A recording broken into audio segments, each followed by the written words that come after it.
Bwana Yesu asifiwe. Mwanakondoo ameshinda.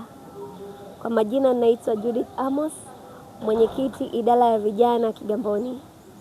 Nipende kuchukua nafasi hii kualika waumini wote, kijana mmoja mmoja katika sikukuu ya Vijana B The Overcomers Choir itakayofanyika tarehe 31 mwezi huu wa 5, yani Jumapili ijayo. Ibada zitakuwa 2.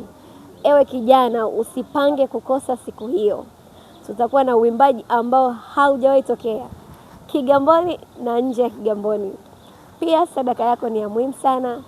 Kuelekea sikukuu hii ya Vijana B The Overcomers Choir, tumejipanga kukupa burudani mbalimbali, pia kutoa huduma za kiroho. Kutakuwa na waimbaji mbalimbali, kwaya mbalimbali, tumejipanga vilivyo. Yani mimi ninakualika wewe, na ewe kijana, mwambie kijana mwenzako kwamba siku ya tarehe 31 mwezi huu wa 5 usipange kukosa. Ukikosa siku hiyo utakuwa umekosa vitu vingi sana. Neno la Mungu, kusifu, kuabudu. Je, wewe mwenzetu unachezaga wapi? Jamani, usipange kukosa siku hiyo. Karibuni sana, mwambie kijana mwenzako tarehe 31 si ya kukosa.